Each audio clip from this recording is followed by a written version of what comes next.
그립고 사랑하는 나의 님이 떠난 후에 잠 못 이루는 고독과 서러움의 눈물이야말로 겪어보지 않는 사람이 어찌 헤아릴 수 있겠습니까?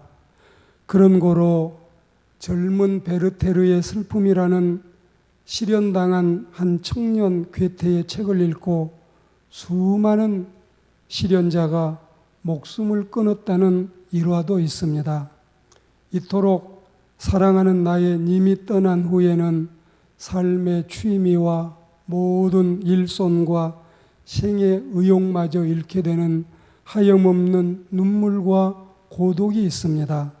그런데 또 다른 떠난 후의 고독이 있으니 이번에는 님이 나를 버리고 떠나가심이 아니고 내가 님을 떠난 후에 맛보고 느끼는 눈물과 고독과 아픔과 상처인 것입니다. 세상 사람에게 버림을 받을 때 우리는 슬픈 목소리로 말하기를 님은 나를 버렸지만 그러나 나는 님을 버리지 아니하였습니다. 이렇게 애잔한 목소리를 바라지만 하나님과 그리스도인의 관계는 정반대입니다. 주님은 우리를 버리지 아니하셨지만 우리가 주님을 버린 것입니다. 그리고 나는 그 후에 하염없는 슬픔의 눈물을 흘렸습니다. 이렇게 후회할 수밖에 없는 게 주님과 우리 사이의 사랑의 관계인 것입니다.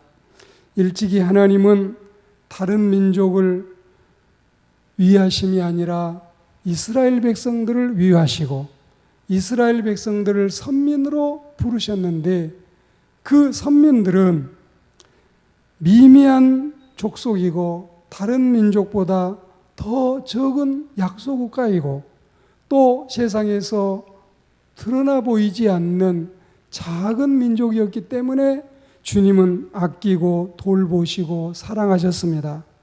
뿐만이 아니라 택함을 받은 우리 또한 그렇습니다.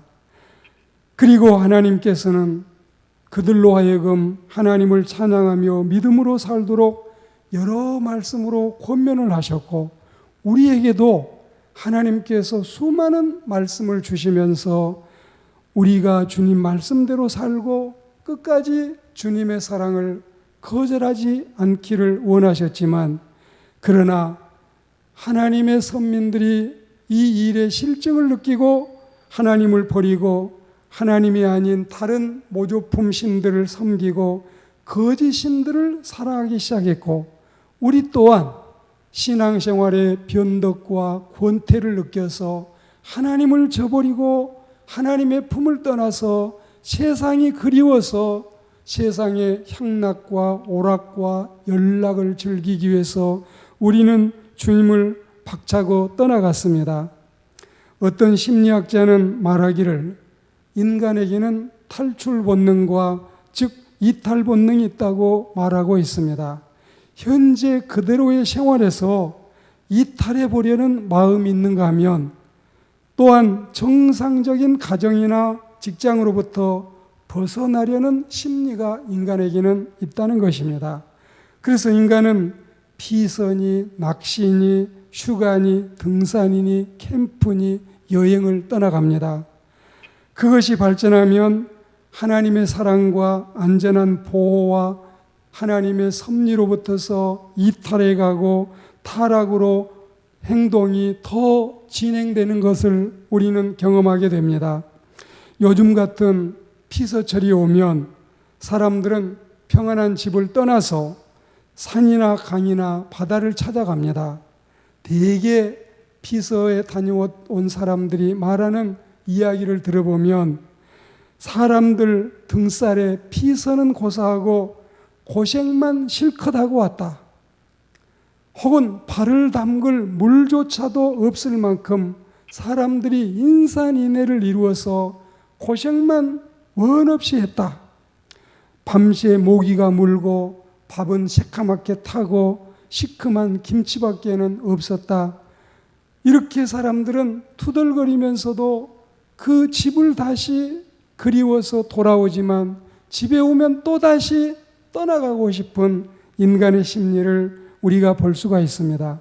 심리학자의 말대로 고정된 환경이나 분위기에서 이탈하고 싶은 본능의 작용이라고 보는 겁니다.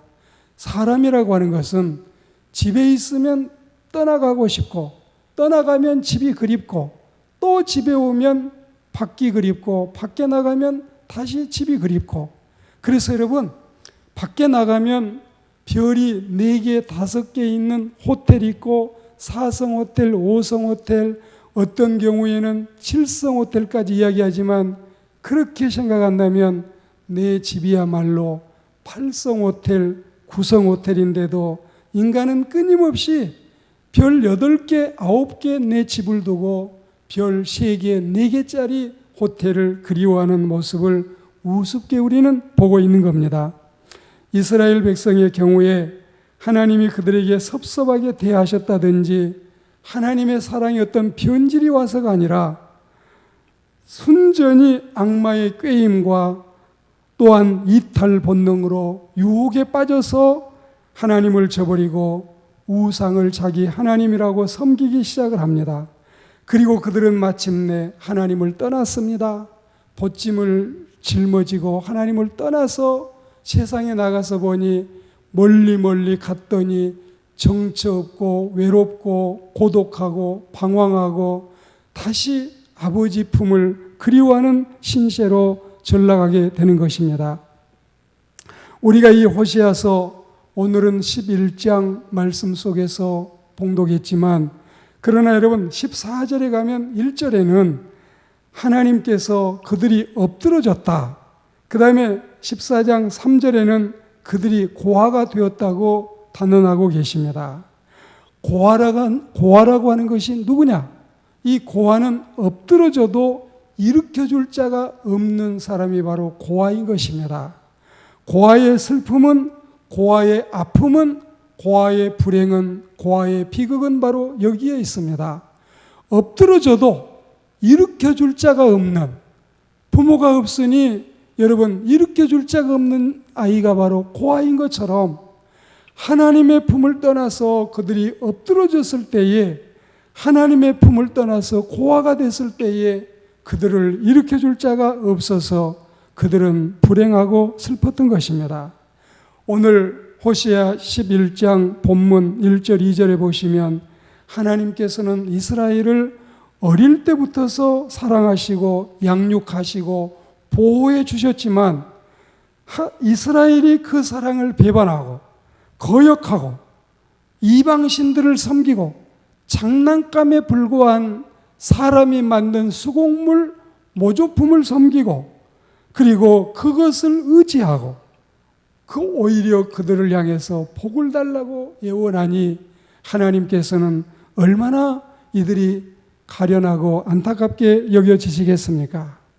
그러니까 그들은 누가복음 15장에 가출한 탕자처럼 스스로 행복을 박차고 고아 신세를 자초했던 것입니다. 오늘 현대인들도 그러합니다.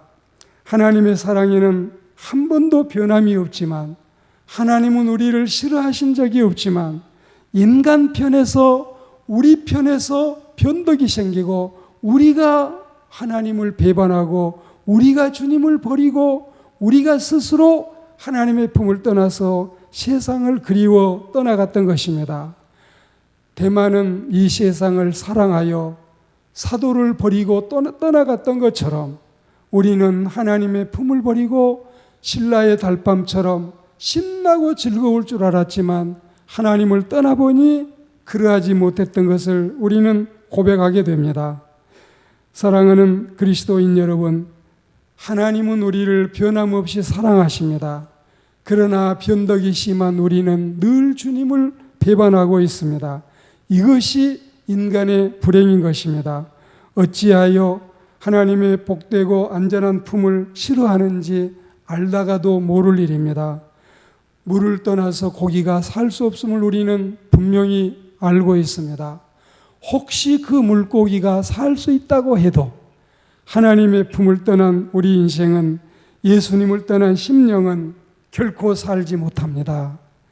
혹시 살아도 그들이 빵을 떠나서는 살아도 하나님을 떠나서는 살 수 없고, 물을 떠나서 물고기가 살 수 있어도 인간이 하나님의 품을 떠나서는 살 수 없는 것입니다.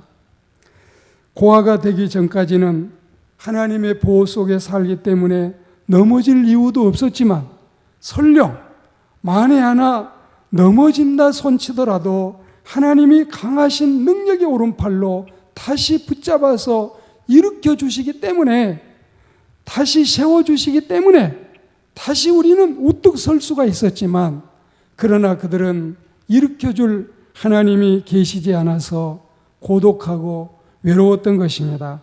하나님을 떠남으로 고아가 된 인생, 이제는 누구도 돌보거나 위로해 줄 자가 없는 마귀의 밥이 되어가는 이 불쌍함을 어찌하면 좋겠습니까? 특별히 불의를 인해서 엎드러진다고 말씀했는데, 엎드러지는 이유가 불의 때문에 엎드러졌다. 불의는 뭐냐? 하나님을 떠난 것이 불의이고, 죄 중에 가장 큰 죄가 인간이 하나님을 떠남이 바로 가장 큰 죄인 것입니다. 그래서 죄 중에 가장 큰 죄는 불신앙의 죄인 것입니다. 그리고 여기 본문의 엎드러짐은 자신의 힘으로는 도저히 일어날 수 없는 실패와 절망을 의미하는 것입니다. 탕자의 실패는 인간의 힘으로는 재기불능한, 인간의 힘으로는 도저히 일어날 수 없는 완벽한 엎드러짐인 것입니다. 갈 때는 스스로 갔지만 일어날 때는 스스로 일어날 수 없습니다. 멀리 가보니 처량하고 곤고하고 슬프고 또 외로웠고 정처 없었고 방황했습니다. 그리고 엎드러졌습니다. 쓰러지고 자빠지고 넘어졌습니다. 그러나 일으켜줄 사람이 없는 처량한 우주의 고아가 하나님을 떠난 가련한 인생의 모습인 것입니다. 인생은 하나님을 떠나면 영적인 고아입니다. 그 죄값으로 국가는 패망하고 선민들은 쓰리고 아픈 상처를 안고 절망 가운데 들어 누워도 어느 누구 하나 이 세상에서 위로해 줄 자가 없습니다. 하나님이 나와 함께 계시면, 사람이 다 나를 떠나도 나는 그 어려움을 이겨낼 수 있지만, 하나님이 나를 떠나가시면 온갖 세상 사람들이 다 내 편이 돼주고 온갖 세상 사람이 다 내게 위로자가 돼도 나는 참 위로를 얻을 수 없는 것이 인간의, 여러분, 이 사람의 갖고 태어난 사람의 존재, 그리고 사람의 구조인 것입니다. 하나님을 떠나서는 우리는 위로자를 만날 수 없고 안식을 누릴 수가 없습니다. 사랑하는 그리스도인 여러분, 오늘 우리는 돌아오라는 하나님의 부르심을 듣는 인생이 되어야 되겠습니다. 절망과 좌절 속에 빠진 그들에게, 하나님의 선민들에게 들려오는 기쁜 소식이 있었으니, 그것은 그들이 싫어서 버린 사랑하신 하나님의 음성이었습니다. 우매한 인간들은 하나님을 버렸지만 하나님은 한 번도 그들을 버리지 아니하시고 기다리고 참고 계셨던 것입니다. 여러분, 누가복음 15장의 탕자, 그 아버지의 둘째 아들이 아버지의 집을 떠나갈 때 모든 것들을 요구해서 챙겨서 한 묶음 짊어지고 떠나갔습니다. 그가 가지고 있는 것이 많이 있었을 때는 친구도 많고 주변에 같이 놀아주는 사람도 많고 많은 사람들에게 그 사람들과 더불어 살면서 잠시는 외롭지 않는 것처럼 생각을 했습니다. 그러나 다 떨어지고 나니 사람도 떨어지고 친구도 떨어지고 모든 사람이 물러갔습니다. 남아있는 것은 몸뚱아리 하나밖에 없었습니다. 그것은 호구지책으로, 여러분, 먹고 살기 위해서, 연명하기 위해서 짐승의, 여러분, 사료를 가지고 허기진 배를 채우고자 하고, 그리고 돼지치는 이런 불결한 일에 참여했습니다. 한참 고통당하고 고난 속에서 생각하니 아버지 집이 그리웠습니다. 돌아가고 싶었습니다. 그러나 자신을 생각하면 아버지를 배울 염치가 없어서 인내고 돌아가고 싶은 마음은 허물어지고 다시 땅바닥에 주저앉습니다. 이러기를 수차례. 그리고 다시 용기를 내서 아버지에게 돌아가자. 차마 아들이라고는 못하겠고 아들의 대접도 못 받겠고 아버지 집에 가면 머슴 중에 하나, 일꾼 중에 하나만 돼도 그 품삯만 받고 그 세경만 받고 배만 배불리 먹어도 아버지 집이 낫겠다고 마음 먹고 아버지 집으로 터덜터덜 돌아옵니다. 아들은 어깨가 늘어지고 다리에 힘이 빠지고 정말 폐잔병처럼 힘없이 맥없이 돌아오는데 날마다 그 아들을 기다리던 아버지는 아들과 아버지의 거리가 아직도 멀리 떨어져 있는데 이미 아버지는 그 아들의 그 돌아오는 힘없는 모습 그리고 거지 같은 처량한 모습을 보고 저 녀석이 정녕 내 둘째 아들 집을 떠나갔던 그 아들이려니 하면서 아버지는 아직도 상거가 먼데 여러분 맨발로 뛰어가서 이 아들을 맞이하는 이 모습을 여러분이 연상해 보시기 바랍니다. 하나님은 우리를 버리신 적이 없습니다. 하나님의 사랑은 변함이 없었습니다. 우리가 변덕을 부렸습니다. 우리가 주님을 떠나갔습니다. 우리가 하나님을 싫어했습니다. 그리고 다시 우리가 돌아와서 주님의 품에 안길 때 하나님은 다시금 그 은혜와 그 사랑을 여전히 베푸심을 우리는 기억해야 되겠습니다. 형은 동생의 실수를 부추기고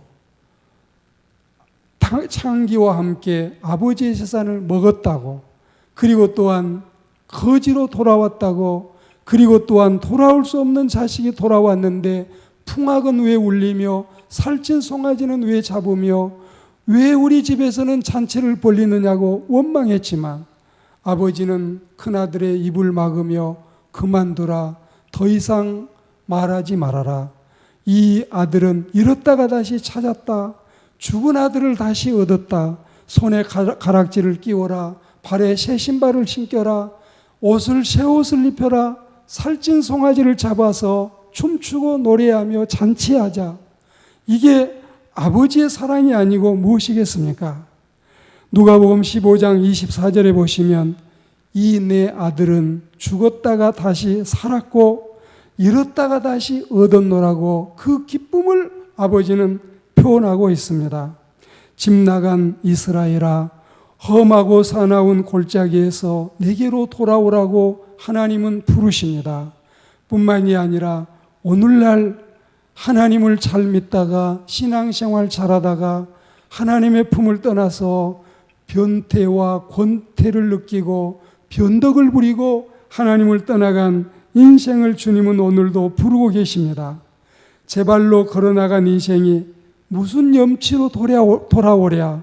그러나 성령님을 의지하여 성령님께서 다시 우리를 이끌어서 아버지 앞에 세우시니 우리는 이 따뜻하고 이 구체적인 성령님의 은총을 힘입어서 우리는 부끄럽지만 얼굴 들 수 없지만 성령님을 의지해서 예수님의 십자가의 보혈의 그 공로를 의지해서 아버지 앞으로 다시 돌아오는 이 세상의 모든 탕자들이 되시고 하나님을 떠나간 모든 인생들이 되기를 주의 이름으로 권면합니다. 요한복음 3장 16절에 보시면 하나님의 사랑이 얼마나 구체적이고 사실적입니까? 호시아서 6장 1절에 보시면 오라 우리가 여호와께로 돌아가자. 여호와께서 우리를 찢으셨지만 다시 낫게 하시고 여호와께서 우리를 치셨지만 다시 싸매어 주실 것이다. 사랑하는 여러분, 이사야 1장 18절 말씀에도 너희는 제발 좀 와서 나와 협상하자. 아무리 죄가 검붉어도 하얗게 흰 눈처럼, 아무리 죄가 검어도 흰 양털처럼 희게 하시리라는 하나님의 음성에 용기를 얻어야 되겠습니다. 우리는 염치 없는 인생입니다. 부끄러운 인생입니다. 속절없는 짓을 했습니다. 집을 나간 탕자도 있고, 물론 집을 나가지 않았다고 하지만 집안에도 여전히 동생을 보며 원망하고 짜증을 부리고 그리고 시샘하는 집안의 탕자도 있다는 사실을 우리는 잊어서는 아니 되겠습니다. 사랑하는 그리스도인 여러분, 다시는 하나님을 떠나서 사는 일이 없어야 되겠습니다. 더 이상 주님을 나무에 매달고 못지라는 우리가 돼서는 아니 되겠습니다. 히브리서 6장 6절 말씀을 기억하여 주님을 재차 십자가에 못 박는 우리가 되지 않기를 주의 이름으로 권면합니다. 하나님 외에 다른 신이나 우상이나 인간이나 물질을 섬기는 것은 탕자의 모습이 아니고 무엇이었겠습니까? 나 외에 다른 신을 두지 말라 하신 하나님을 우리는 사랑하고 이 은혜 가운데 살아가는 그리스도인들이 되어야 되겠습니다.